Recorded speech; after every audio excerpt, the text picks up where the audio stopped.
Magandang araw sa iyo.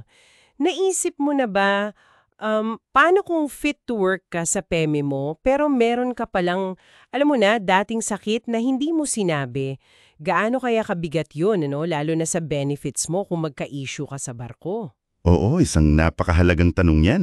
Ito nga, himayin natin ng isang kaso na tumalakay mismo dyan. Leonidas P. Rilera laban sa United Philippine Lines Inc. at Bell Ships Management Singapore, PTE Ltd. GR number 235336, June 23, 2020. Ang desisyon. Titingnan natin based sa mga binigay mong material. Tama. Tatalakayin natin yung mga pangyayari dito, mula simula hanggang sa Korte Suprema. Importante to para sa mga marino natin, para malaman nila yung karapatan at lalo na yung responsibilidad nila sa kalusugan bago sumampa. Okay, sige, simulan natin. Si G. Rilera, isang third mate siya, 'di ba? So January 2012, nagpeme siya. Ang resulta, fit for sea duty. Fit for sea duty, oo. Pero eto na, dun sa PME form niya, tinanggi niya raw na meron siyang hypertension o diabetes. Tapos mga September 2012, habang nasa barko, ayun, nanikip daw dibdib, hirap huminga. Nagkasintomas na siya on board. Oo. Kaya ayun, kailangan siyang pawiin or repatriate. Pag-uwi niya, dinala siya siyempre sa company-designated doctors. At doon na lumabas yung mga findings. Congestive heart failure, tapos yung hypertension, diabetes mellitus, at meron pa palang pulmonary TB. Grabe, dami pala. Oo, pero ginamot naman siya ng mga doktor ng kumpanya. Tapos by March 2013, sinabi ng company doctor na okay na raw siya, cleared na for work, pero specifically dun sa TB at diabetes niya. Okay. Pero teka, dito ata nagkaiba ng tingin. Kasi hindi tinanggap ni G. Rilera yun, di ba? Exactly. Hindi niya tinanggap yung assessment.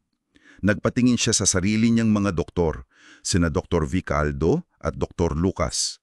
Ang sabi naman ng mga doktor niya, permanente na daw siyang unfit to resume sea duties. Dahil daw sa hypertensive cardiovascular disease niya at iba pa. Kaya pala. Magkaiba talaga. So anong ginawa niya? Nag-file siya ng claim? Oo, naghain siya ng kaso para sa total and permanent disability benefits.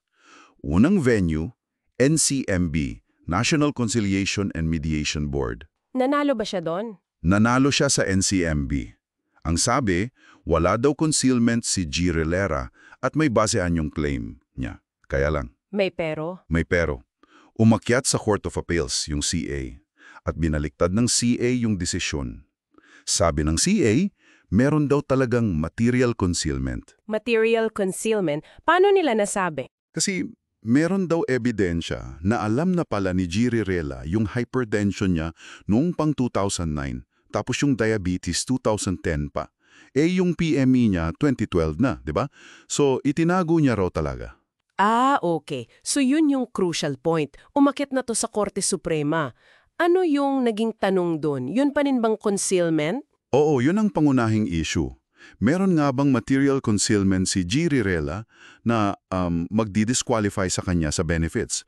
Tapos, pangalawa, kung sakaling wala man, napatunayan ba niyang work-related yung sakit niya? At anong hatol ng Supreme Court? Kinatigan ng Korte Suprema yung CA. Ang finding, may fraudulent concealment nga daw. May mga medical records kasing nagpapakita ng mga nauna niyang diagnosis for hypertension and diabetes na direktang ang taliwas dun sa sinagot niya sa PME form niya. Pero di ba pumasa siya ng PME? Hindi ba parang, ibig sabihin nun okay na siya nung time na yon? Magandang punto yan. Pero nilinaw ng Korte, yung pagpasa raw sa PEME, hindi yan excuse o panlinis dun sa pandaraya. Kasi daw, ang PEME, hindi naman yan parang deep investigation na hahalukayan lahat. Tinitingnan lang kung kaya mo yung trabaho sa panahong yun. Gets ko. So hindi siya exploratory. Tama. Lalo na kung may aktibong pagtatago ng impormasyon. At dahil nga sa concealment na to, sabi ng Korte, disqualified na siya sa anumang benepisyo under Section 20E ng POESEC. Grabe, ang bigat pala nun. So, dahil lang sa concealment, wala na agad. Kahit yung work-related na di na pinag-usapan. Well, sinabi rin ng Korte na kahit pa halimbawa lang walang concealment, medyo tagilid pa rin daw si G. Rilera. Kasi hindi rin daw niya napatunayan na yung cardiovascular disease niya ay work-related based sa mga kondisyon ng POA-SEC, Section 32A. Lalo na't may pre-existing condition siya na hypertension at diabetes, kailangan maipakita na sumusunod nga yung gamutan. Na hindi rin niya nagawa? Oo. Tapos, mas binigyan din ng bigat ng korte yung findings ng company doctors kasi sila yung mas matagal na nag-monitor at gumot sa kanya kumpara dun sa mga puntahan niyang doktor na parang minsan lang siya nakita. Hay, ang daming aral. Ano kaya yung mga pinaka-importanting takeaways para sa'yo na nakikinig, lalo na kung marino ka? Siguro, unang-una, yung material concealment, Sec 20E. Napakabigat nito. Yung sadyang pagtago ng alam mo ng sakit sa PME, pwedeng ikawalan ng lahat ng benepisyo mo. Katapatan talaga ang kailangan. Oo nga. Pangalawa, yung limitasyon ng PME. Malinaw na ngayon, yung fit-to-work result, hindi siya warranty na wala kang ibang sakit. Hindi pwedeng panangga sa pagsisinungaling. Pangatlo, yung proseso sa third doctor. Kahit hindi siya yung main issue dito dahil sa concealment, paalala pa rin na importante yung pagsunod sa tamang proseso kapag hindi nagkakasundo ang company doctor at personal doctor. Tama. Ika-apat, yung work-relatedness, Sec 32A. Kailangan mo pa ring patunayan na konektado sa trabaho ang sakit mo, lalo na kung pre-existing o wala sa listahan ng occupational diseases. Hindi automatic. At panlima, yung bigat ng ebidensya ng company doctor versus personal doctor. Kadalasan, mas pinapabura ng korte yung assessment ng company physician na mas matagal kang nakita at ginamot unless mapatunayan mo na may mali o bias talaga sila. Malinaw na malinaw, katapatan sa PYME, pagsunod sa proseso.